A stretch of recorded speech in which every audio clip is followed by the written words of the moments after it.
marka la soo dhawaada saaxiibayaal maanta waxaan eegnaa taxana kale hadaba haddii aanad hore noola socon fadlan subscribe noo saar sidoo kale like-tana muuqaalka ka iloobin ugu horreyn haddaba taxanayn wuxuu ku bilaabmayaa gabadha aktarshada ka filimka ayaa waxay soo gelaysaa cafeteria dabcan aad ay u xanaaqsantay markay sii socoto markay sidaa meesha u gashan waxay dul istaagaysaa nin la fadhiya gabadh madaxa ayayna ka soo qabanaysaa waxaana ka odhanaysaa tuugyo khiyaamoolaha ah saaxiibada ayaad meel cidla kaga tegaysaa iminkana waxaad la fadhidaa naag kale isagoo aan xataa u jawaabinna dharbaaxa ay wejiga u gelinaysaa kadibna moobilkeeda ayay la soo baxaysaa lifeka ayayna furaysaa iyadoo rabta inay ninkan ku ceebaysa dadka oo dhan dadka lifeka daawanayana waxay la wadaagaysaa inuu ninkan saaxiibadeed ku khiyaamay 48 naagood oo kale waxaana sii raacinaysaa hadduu qurux badnaan lahaa uun adigoo noocan weegayaadna khiyaamaysaa kadibna waxay bilaabaysaa inay dadka u qaybiso waraaqay ku qoran yihiin fariimii ay isdhaafsadeen naagtii uu saaxiibadeed ku khiyaamay iyadoo waraaqii qaybinaysana waxay mid ka mid a dul saaraysaa laabtoonkii isticmaalayay nin meesha fadhiyey warqadda ayaanu iska tuurayaa isagoo aan wax danaba ka lahayn kadibna shaqadiisa ayuu sii wadanayaa waxaanan arkaynaa inuu akhrisanayo maqaal uu soo qoray wiil helay gabadhiisii riyada waayo ninkan aabihi ayaa u sheegay inuu soo helay gabadh uu guursado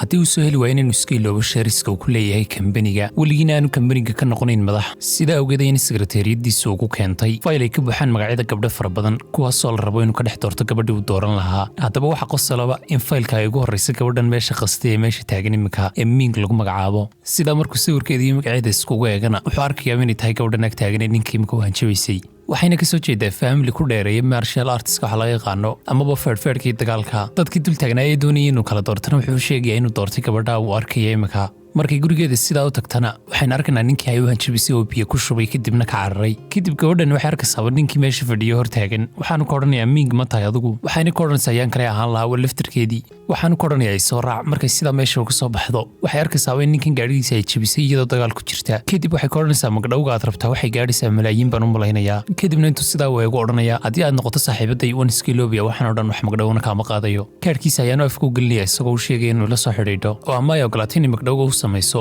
ama ay saaxiibadii noqoto kadibna maalinta dambe waxaan arkaynaa iyadoo tagtay meesha aabaheed wax ku tababarayey aabaheedna waxay u sheegaysaa inay gaadhin nin jabisay kadibna waxay furaysaaba lifkeedii si ay nolol maalmeedkayga uga soo saarato halkaasina halkii dhaqaalaha ka soo saarto waxayna bilaabaysaa exercisekii maalinlaha ay samayn jirtay kadib waxaan arkaynaaba ninkii aktarka ahaa alning lagu magacaabayay oo isaguna xafiiskiisii jooga lifkeeda ayaanu la socday waxaanu samaynayay tallaabooyinka ay samaynayso ninkii sekreteerka u ahaa ayaana u soo gelaya koodhkiisa ayaanu dhiibayaa ninka sekreteerkana wuxuu ka codsanaya inuu la daawado bal waxay samaynaysa gabadhani dabcanna wuu ka helaya xarakaadkeeda iyo qaabka ay u dagaalamayso ninkii sekreteerkaana ku cabsanaya waxaan odhanayaa gabadh kale aynu raadsano tani weyna laynaysaa boose laakiin wuxuu ka amrayaaba sekreteerka inuu la socodsiiyo looyarkiisa inuu la xidhiidho gabadhan beritoole kadib subaxii waxaan arkaynaa gabadhii oo ka soo kacday hurdo iyadoo xalay ku qarowday lacagtii laga rabay milyanka ahayd waxaanay ku tashatay inay iyadu shaqaysato lacag si ay iskaga bixiso iyadoo aabaheedaan waxba ka sugin kadib waxaan arkaynaa iyadoo leefkeeda iskaga jirta waxa uu soo diraya hadiyad in ay u malaysay inay isku magac yihiin ling kadib waxay ogaanaysaaba inuu isaga laftarkiisi yahay kadib waxaan arkaynaa iyadoo leefkii ka baxda meel fadhida waxaana xisaabinaysaa waqtiga ay ku qaadanayso si ay iskaga bixisay deynta inuu ninkani ku leeyahay xisaabtuu soo baxaysaana waxay noqonaysaa 3 sano iyo 3 bilood kadib waxaaba soo wacaya looyarkii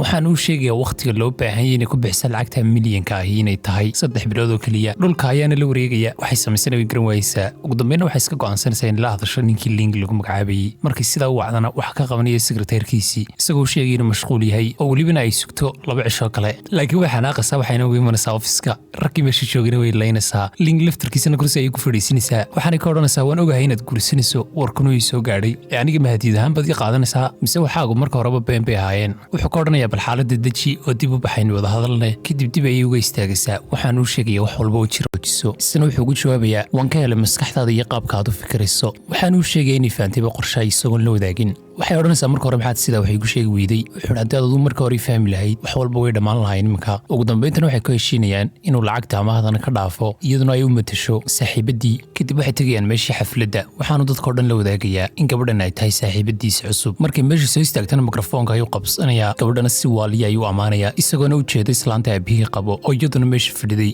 saaxiibadeenna markii hadalkiisa sidaa u maqashaba caalam kale ayay gelisaa waxaanay u qaadanaysaaba in waxaan odhan ay run tahay isagana kamay filin inuu sidan odhanayo oo dadka hortooda wuxuu ka sheegay in jacaylkiisa keliya nolosha uu ka eeganaya ay tahay ming kadib mikrofoonka wax qabsanaysa gabadhii marka hore loo qorsheeyey inuu guursado iyadoo sheegaysa inay marka hore ku farxsanayd xidhiidhka ay samaynayaan labadooda faamili maadaama ling iyo aabaheed ay yihiin shuraaka ganacsi sidaa darteedna guurka loo samaynayay marka horeba iminkana haddii uu go'aansaday inuu gabadh kale la saaxiibo ay caadi tahay kadib waxaan arkanaaba in minga iskaga mashquulsantahay wixii meesha yaalay iyadoo iska daadaawanaysan waxay soo istaagaysa istaantii ling eedada u ahayd waanay ku jeestaysaa eegaysaa waxaana ka odhanaysaa haddii aad dhar fiican soo xidhato ma waxaad isku malaysay inaad boqorad ka noqon doonto gurigan iyaduna way iska celinaysaa waxaana ka odhanaysaa adiguna ma waxaad isku malaynaysaa in eedda kasta loogu yeedhayo hooyo iyagoo meeshii taaganna waxa soo istaagaya Ling meesha ayaanu ka soo kaxaynayaa waxaanu sheegaya inay wax fiican samaysay kadibna wuxuu tusayaa biyo halka taagan waxaanu ka odhanayaa haddii aad isku cabcabto cabitaan isilaali aabbahay ma jeclo dadka cabitaanka caba iskamabay waalna wixii looga digayay intay samaysay ayay odayga cabitaan ku daldashay waxaana tiri meeldhow markaan noqdo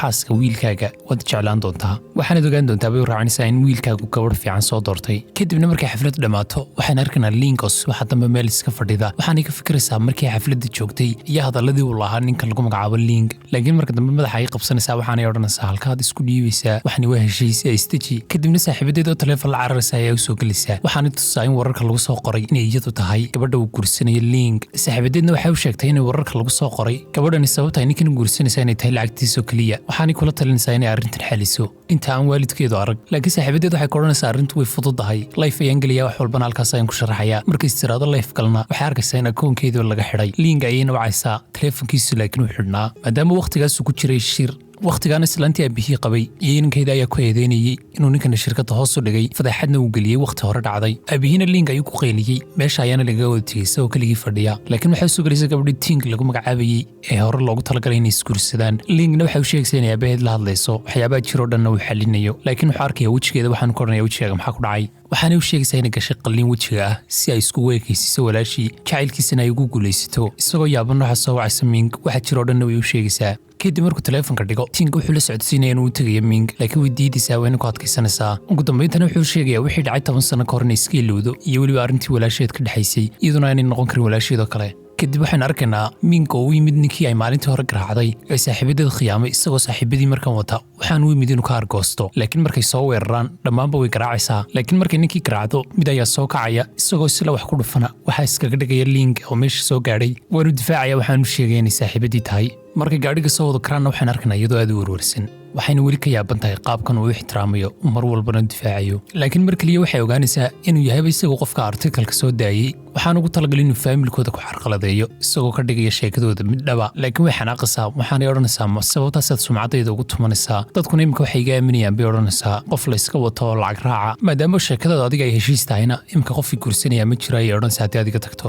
laakiin wuxuu ugu jawaabayaa maanan hore kuugu sheegin inaan ku guursanayo wayna yaabaysaa waxayna ka odhanaysaa maada ay jeclaadayba maxaad igu guursan wuxuu odhanayaa sababtaan kuu guursanaya waxa weeye inaan faamiligayga kaga cadhaysiiyo weliba aan arka aabbahay siduu noqonayo keliya markay sida hadalkiisa u maqashana way sii xanaaqaysaa waxay isku daysaaba inay wax ku dhufato laakiin hadal kale ayuu sheegaya isagoo dejinaya waxaanu ka odhanayaa hooyadeedii dhimatay xaaskaan guursado waxay uga tagtay abaalmarin amaba dhexalkeeda sheer ayay ku leedahay adiguna haddii anigaadi guursato waxaan kugu abaalmarinayaa $1 milyan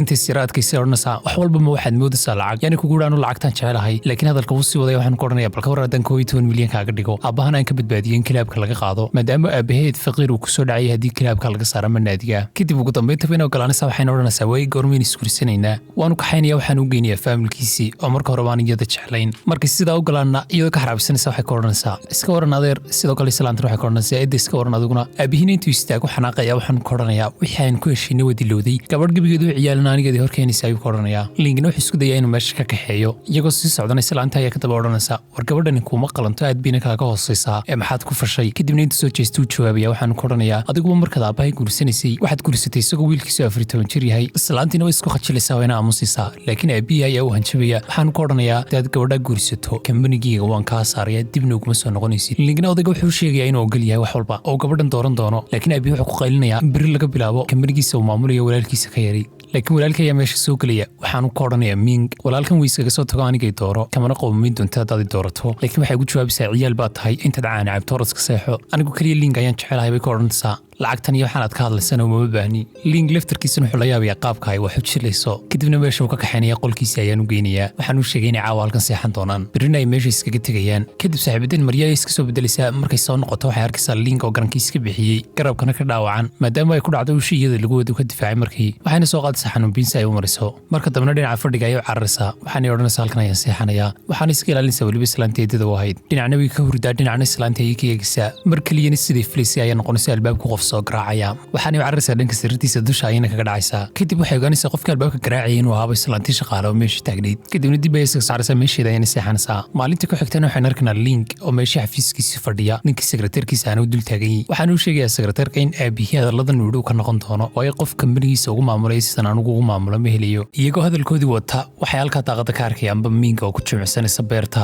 sekretarku markuu sidaa u arkana wuxuu ninkan ka odhanayaa imikana ogaaday sababta aad u dooratay gabadhan gabdhaha kale oo dhanna way ka duwan tahay kadib waxaan arkaynaa Link aabihii oo dawaqsan markii wiinankiisii soo eriyana shaqadii wadi karla xataa macaamiishii u taagla waxaana u imanaysaa naagtiisii waxayna tusaa wax warka lagu soo qoray iyadoo odhanaysa waxaa la soo celiyey wararkii sheegayay inaan ku khiyaameeyey markii aan ku guursanayey weliba lacag darteedna aan kuu guursaday haddii aad wax ka qaban weydana xaaladeen waa sii xumaanaysaa sumcaddeenna dhulka ayay gelaysaa waxayna u siraacinaysaa inay ka shakisan tahay inankiisa Link maadaama booskii hooyadii ay buuxisay iyadu sidaa darteedna uu nacebiyo ugu taargad garaynayo waxaana uu sheegayaa in raggii maalgashaday kambanigu ay rabaan inay la baxaan maalgashigooda kadib markay maqleen in islaantu la wareegayso shaqada kambaniga odaygiina markuu hadalkan maqlo wuu xanaaqayaa waxaanu ku amrayaa islaanta inay wiilkiisi Link dib ugu soo celiso shirkadda sida ku dhaqsaa badan halka dhanka kale aynu arkayna Link oo si nafis iskaga dhex fadhiya qolkii Mingna ay la fadhido oo markay islaantii albaabka soo garaacdo Ming intay boodo ayay dhabta kaga fadhiisanaysaa Link si islaantu labadooda iskugu aragto islaantii markay sidaa u soo gasho ay aragto labadoodana waxay odhanaysaa malahan soo gelin baaba lay qaadan lahaa meeshan intaan arki lahaa balaayadan hor fadhida laakiin way isdejinaysaa Linkna waxay ku odhanaysaa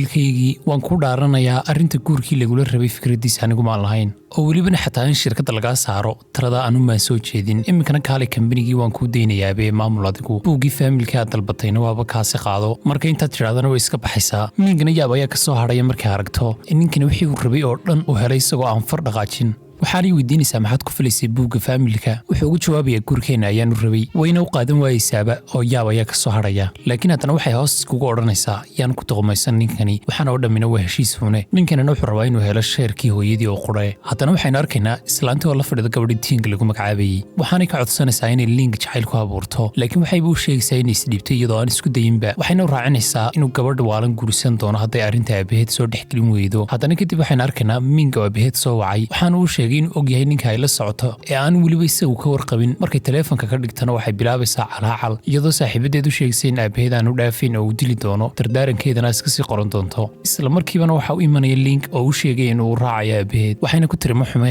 laakiin wiil dhalinyaraabaad weli tahay maad iska joogi aabbahay ma taqaanida dadka u garaacaye Linkna uu ku adkaystay inuu raaco waxayna u tegayeen odaygii dhalay Ming oo ah tababaro dadka karateega bara marka odaygii sidaa ula kulmay odaygii Link wuxuu bilaabay hadal aad u dheer isagoo u sheegay in faamilkiisu dhibaato mooyaane wax kalaba isagu soo jeedin Linkna uu aamusnaa odayga ayuuna dhagaysanayay markuu odaygii aamusay ee hadalkiisa dhammaystay Link lacagtii adiga uga baahnaa ayuu siiyey waxaanu ku yidhi gabadhaada meherkeeda u qaada haddaad diido laakiin odayga wuu diiday waxaanu ku yidhi laga yaabaa inaan faqiir nahay ama deyma lanagu leeyahay laakiin gabadhaydu iib maaha isagoo usii raaciyey ninka gabadhayda guursanaya waxaan rabaa inuu naadigayga la wareega markaan fadhiisto adigana kuuma arka inaad qofkaa tahay Link ayaana ku jawaabay waxa laga yaabaa inaanan ahayn qofka aad raadinayso laakiin waxaan ku fiicanahay maamulka sidoo kale qof dadaalayana waan ahay Ming ayaana isku daday inay ninka iyo aabaheed dhexdhexaadiso aabaheed ayaana aamusiiyey waxaanu ku yidhi ninkii waxaan arrintaada aqbalayaa oo keliya markaad 3 imtixaan ka gudubto Ming oo meeshii taagneed way diiday arrintaa amaba imtixaanada uu gelinaya aabaheed Link maadaama ay ogeyd imtixaanada aabaheed inaanay fududayn oo weliba qofku dhaawacmi karo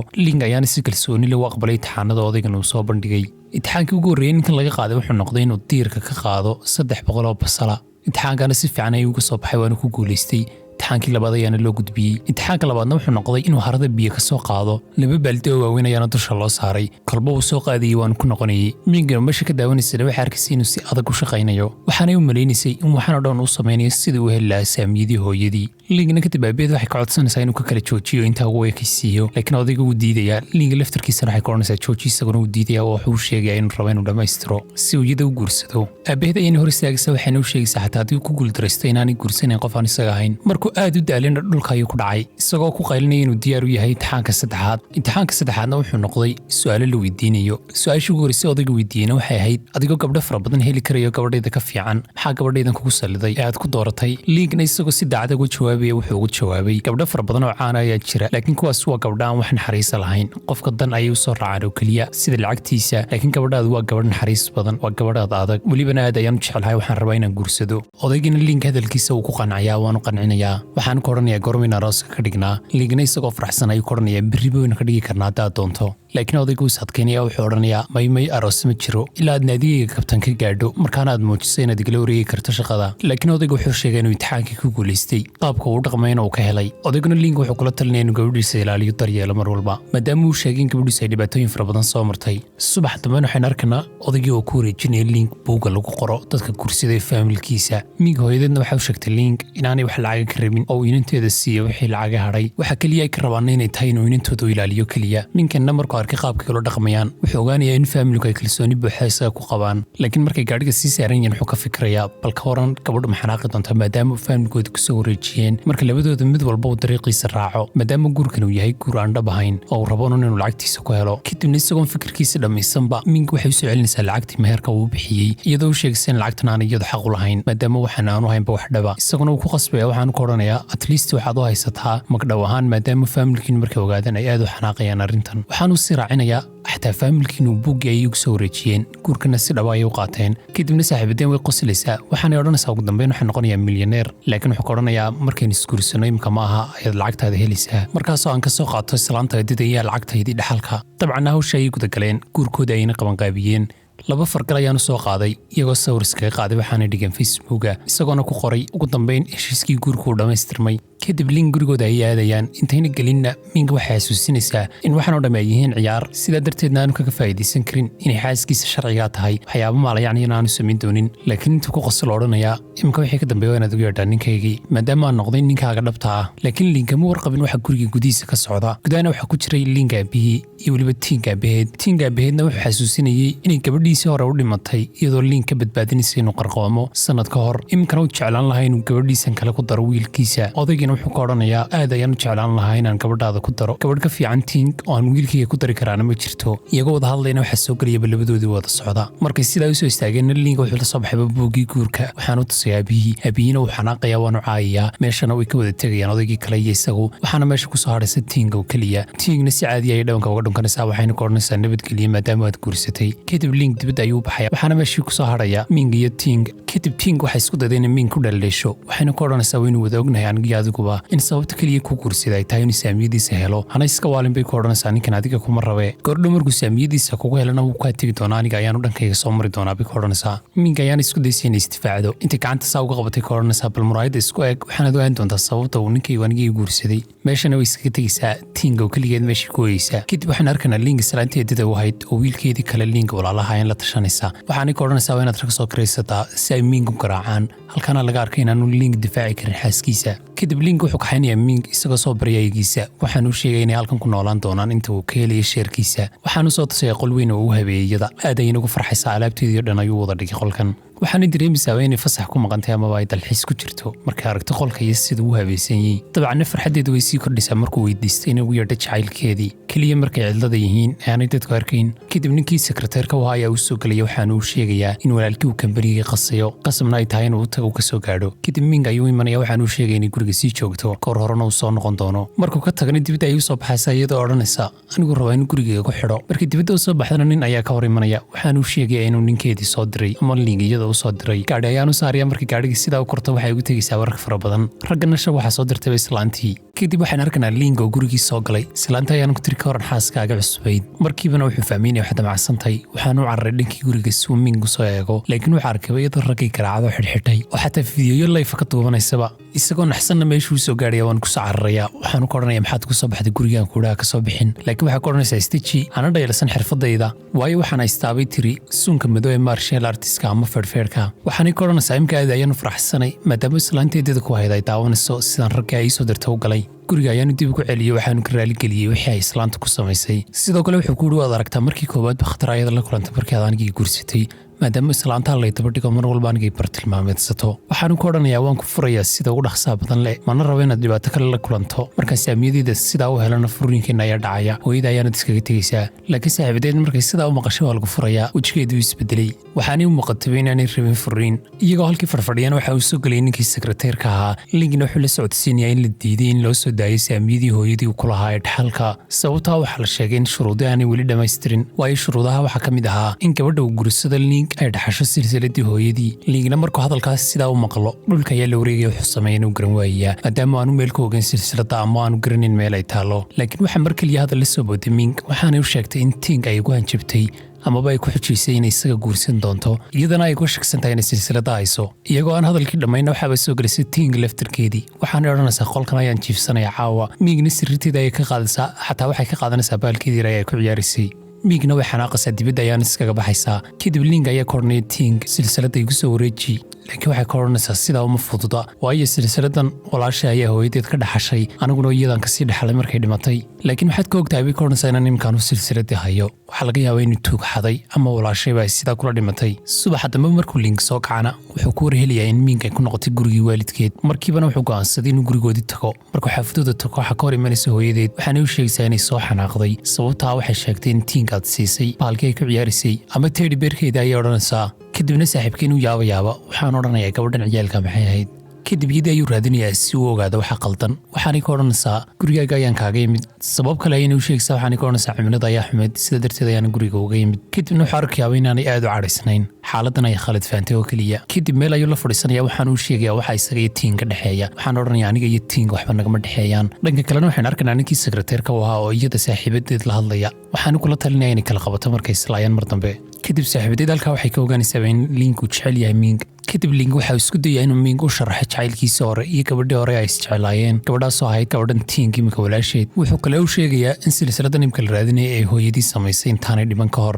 silsiladan waxay siisay gabadhii hore uu jeclaa Ling lagu magacaabayay iyadoo malaynaysa inay noqon doonto saaxiibadii amaba jacaylkiisa dhabtaa. Lingna isagoo hadalka u sii wada wuxuu ka odhanayaa kadib markii hooyadii dhimatay waxaan ogaaday inuu aabbahay gabadh kale xidhiir la leeyahay. markaan arrintaa ogaadayna waan xanaaqay waxaanan u cararay harada ayuu yidhi si aan iskugu tuuro. laakiin markiiba waxay aragtay gabadhii dhimatay Ling lagu magacaabayay si ay badbaadiso. nasiib darro anigu waan badbaaday buu yidhi laakiin iyadu may badbaadin. laga soo bilaabo wakhtigaana wuxuu sheegayaa in Ting ay isku daysay inay buuxiso booska walaasheedii dhimatay isagana isku dayday inay isjeclaysiiso laakiin wuxuu sheegayaa inaanu marnaba iyada jeclaan. markuu sheekada sidaa ku dhammeeyana wuxuu sheegayaa Ming inuu si degdeg u heli doono silsilada dhibaatadana u xalin doono. kadib Ming ayaa ka odhanaysa maxaad aniga ila wadaagto waxyaabahan adiga brifatka ku ah. kadib uu eegayaa waxaanu ka odhanayaa dabcan imika waxay nahay dad xidhiir leh amaba isqababa ayaan odhan karnaa. waxaanay ka odhanaysaa maya waad qaldan tahay imika dad xidhiir la weyn dhaafnay saaxiib ayaan noqonay imika ayay odhanaysaa. waxaanu ka odhanayaa waa runtaa imika saaxiibo aad u fiican ayaan nahay. intaa kadib Ling waxa uu dirayaa dhammaanba caddaymaha caddaynaya in wiilka aabihii uu musuqmaasuqay ganacsiga sidoo kalena uu burburiyey. tanina waxay tallaabo uu ugu digayay islaanta dhashay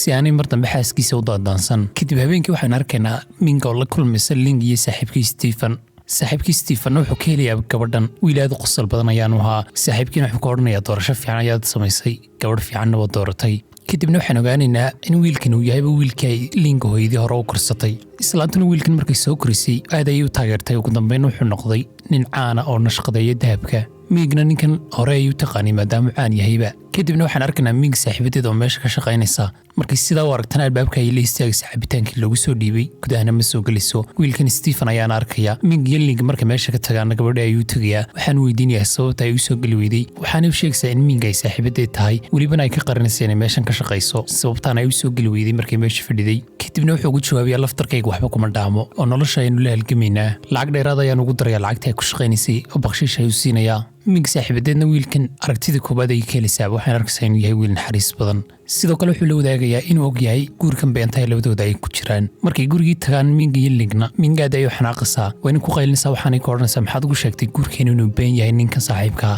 waxaanay odhanaysaa ninka waad igu hor ceebaysay ilaa maanta waxaan hortiisa ku matelayay sidii laba qof oo isjecel inaynu nahay laakiin ninkan wax walba uu ogaaba shaw ayay odhanaysaa. kadibna waxay ogaanaysaaba in gurigan ay joogaan ay yihiin gurigii aabihii maadaama markii hore ay sarkhaansanida la keenay. marka dambe xaaladeedu caadi ayay noqonaysaa waxayna hoos uga odhanaysaa maxaad halkan noo keentay gurigan maxaynu joognaa. wuxuu ka odhanayaa caawa qorshe ayaynu degaynaa waxaad iska sii dhigaysaa qof sarkharaansan. waxaanu ka odhanayaa waxaan kaa rabaa inaad caawa jabiso taalla islaanteedadii ahay meesha dhigatay taasoo ay aad u qiimayso lacag fara badanna loogu sameeyey. waxaanaad iska dhigaysaa qof sarkharaansan anna waan ku qabanayaa kadibna waxaad jebinaysaa baasha. saaxiibadeenna waxay odhanaysaaba diyaar baan ahay. kadib guriga ayay soo gelayaan isaguna sidii la rabay ayuu qabqabanayaa laakiin way soo tuuraysaa qof sarkharaansan ayay iska dhigaysaa. kadibna waxay gacanta ku sii qaadaysaa baashii dhulka ayayna ku tuuraysaa. islaantii oo meesha taagnaydna way arkaysaa afkala qaad ayaana ku dhacaya laakiin Ming dhulka ayay ku dhacaysaa waanay dhaawacmaysaa. kadib isagaa soo qaadaya dhaawaceeda ayaan u dhayayaa waxaanay u muuqatay qof joogsan oo naxsan. kadib markii waxaanay ku dhaceen laakiin waxay weydiinaysaa sababtoo marka horeba waxaan u qorsheeyey. wuxuu ku jawaabayaa in hooyada waxaan oo dhan marka hore tacabtay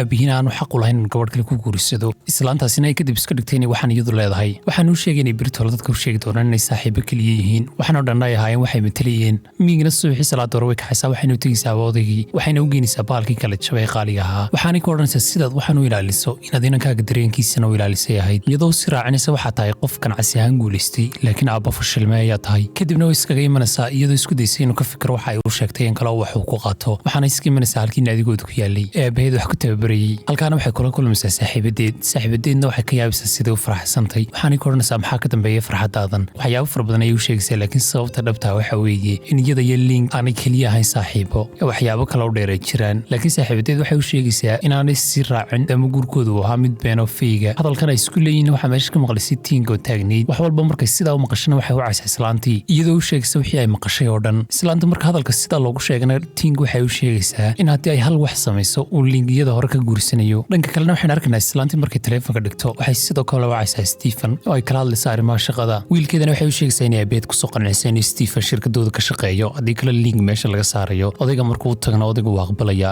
odaygana wuxuu odhanayaa laakiin waa inuu ling marka hore isaguna soo aqbalaa kadib waxaan arkaynaa ming iyo saaxiibadeeda weli wada sheekaysanaya saaxiibadeedna waxay u sheegaysaa in lingiyada si dhaba u jecel yahay waxaana ka odhanaysaa haddii aanu ka jeclayn sidan oo dhan kuuguma warwareen waxaana ka odhanaysaa isagoo kaa maqan xataa mar walba waa kan kusoo wacaya ninkanna si dhab ugu jecel yahay laakiin ming waxay ka odhanaysaa waa wax saaxiibtinimo oo keliya wax jacaylna ma jiro laakiin saaxiibadeed waxay ka odhanaysaa waxaan intaad ka baxdo ninkana dhab buu ku jecel yahay dareemadiisa maanta markuu ku yimaado weydii mingna markuu sidaa usoo noqday waxay ugu tagtay boqolkiisii markii ugu horreysay saarkeenna laabta ayuu geliyey waxaanu ku yidhi aad baan kuuga xiisay mingna laftarkeeda way yaabaysaaba waxaanu samaynayaana waxay ogaanaysaa inay nahay wax saaxiibtinimo oo keliya waxaabayna arkaynaaba in ting laftarkeeduna xagga dambe dibadda ay ka dhegaysanayso waxyaabahan ay samaynayaan iyadoo ka sheekinaysaba waxaanay odhanaysaa malaa guurkoodani feeg maahe waa mid dhaba maadaama marka hore ay maqlisay markii ay ming lahayd guurkoodu waxa weeye guur beena oo heshiisa waxaanay sugtay intay dibadda u baxayaan ee qolka ka soo baxayaan markii qolkii ka soo baxeenna qolkii ay gashay waxayna raadisay shahaadadooda ay isku guursadeen guurka halka dhanka kale aynu arkayno link oo ming siinaya markii ugu horreysay silsiladaad qurux badan taasoo uga dhigay hadiyad waxaana laga yaabaa inay ahayd hadiyadana waxay ahayd hadiyaddii uu ku cadeynayay inaanay saaxiibtinimo keliya u xoog ahayn haddana waxaan arkaynaa link oo rag kusoo weerarayaan meesha xafiiskiisa ama kambanigii iyagoo ku eedeynaya in shirkaddu ay xaday dhisayna ama isaga laftarkiisuba u xaday dhisayna dad kale leeyihiin kadibna waxaan arkaynaaba in haddana dhibaato kale ay soo baxday oo mink ay arkaysa in sawirradii ay gurigooda beentaa ku galeen internetka ay buuxaan marka sidaa u aragtana way u qaadan waayeysaa in saaxiibkeed sidaa u khiyaamay laakiin kuma qanacsan isagoo waxaan sameeyey linkna way wacaysaa waxaanay weydiinaysaa waxaan dhacay oo dhan laakiin codkiisa ayay ka dareemaysaa inaanu caadi ahayn waxaan ku odhanaya markiin guriga nimaadnay wada hadlaynaa maadaama uu sheegay in imka aabiyi u tegayo dhibaatooyin kale fara badnaa isaga ay soo wajaheen kadib aabiyi ayuu imanaya iyaduna way soo dabagelaysaa iyadoo rabin inayna meel cidla isaga kaga tegin kadib waxay maqlaysaaba hadal aanay rumaysanayn isagoo aabihii kulay maqlaysaa anigaa ugu hanjabay inay qasab igu gursato laakiin weligii maan jeclayn mar keliyana maan jeclaan gabadhan marka intaa maqashana meesha way iskaga soo dhaqaaqaysaa kadibna waxaan arkaynaa saaxiibadeeda oo rag soo kaxaysatayba si ay u garaacaan link laakiin waxay si qalada u garaacayaan Stephen marka dambe link ayaa meesha soo baxaya waxaan igu hanjabaysaa inaanu saaxiibadeed mar dambe u soo dhowaan kadib waxaan arkaynaa Stephen iyo link oo wada socdo gaadhi saaran waxaanay ka tashanayeen wiilkan waa bihii dhalay iyo hooyadii oo isku dayay inay shirkadda la wareegaan islaantuna waxay isku daysay inay wiilkeeda saamigiisa kor u qaatay suuqa uu ku leeyahay laakiin waxaan arkaynaa islaantii wiilkeedu inay ku khasaarayaan tartan ay la galeen shirkada yar oo imika soo bilaabmayso startup waxaanay muuqataa islaantu markii wax badan qaladay in ninkeedu ama odaygeedu uu furi doono laakiin waxa ugu muhiimsan imika waxa weeye ay tahay inaynu ogaano in shirkadda yar ay tartankeeda ku khasaareen iyagu uu leeyahayba link magaceedana ugu magacdaray magaciisa link arrintanna waxaa ogaaya oo keliya isaga iyo Stephen dhammaanba kambaniguna waxay ku wareersanaayeen inay ogaadaan qofka la startupkan iyaga ka guulaystay muuqaalka xigana waxaan arkaynaa Stephen iyo link oo fadhiya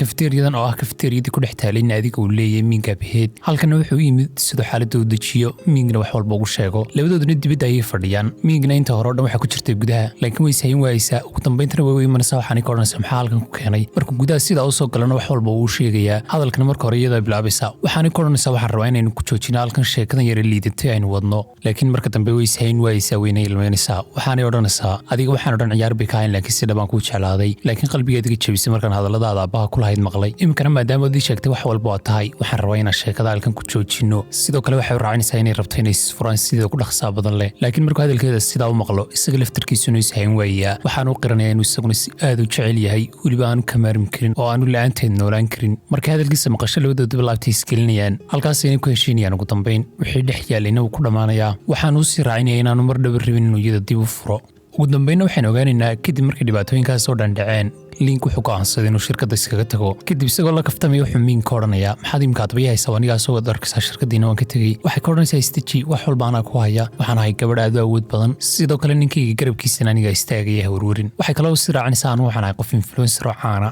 dad fara badan ayaan baraha bulshada ku haystaa halkaas aynan lifeta ka gelaynaa lacagna aynu kasoo saarina istaji ay ku odhanaysaa dhanka kalena waxaan arkaynaa Stephen oo isku dayay inuu wanaajiyo ming saaxiibadeed maadaama uu ka helay laakiin way sadkaynaysaa jaanisna way siin laadahayba waxaan moodaysaa inuu yahay nin faqiir oo waxba haysan dhanka kalena waxaan arkaynaa link walaalkiisii yara oo gabadhii tink lagu magacaabayay la sheekaysanaya waxaan ku leeyahay link waqtigiisu ka dhamaaday kambaniga iminkana waqtigii baa bilaamayo kambanigana la wareegaya sidaa darteed waxaan kaa rabaa inaad anigii guursato maadaama aan ku jecelahay markuu intaa ku yidhahdana waxay u muuqatay inay ku qanacday kadib waxaan arkaynaa link aabiye oo meeshii fadhiya isaga iyo islaantiina waxay ka codsanayaan Stephen inuu dib u soo celiyo link oo shirkadda uu ku soo celiyo kadibna Stephen link ayuu imanaya wax walbana uu sheegayaa linkna wuxuu rabaa inuu xiisa ka soo qaato sidaa daraadeed mink wuxuu ka odhanaya halkan igu sii sug waan u diidaya inay raacdo isagoo uu sheegay in halka kaliya daciifka uu ka yahay iyadu tahay sidaa darteed ay halkan kusii sugto kadib waxaan arkaynaa kiray link walaalahaayeen oo xanaaqsan kadib markuu ogaaday in Stephen khiyaameeyey sidoo kalena uu iska qariyey link walaalkiina wuxuu guursaday tink laakiin markay sawirkiisa sidaa uga aragtay in la khiyaameeyey way ku xanaaqaysaaba kadibna waxaan arkaynaa odayga oo isku dayay inuu ogaado in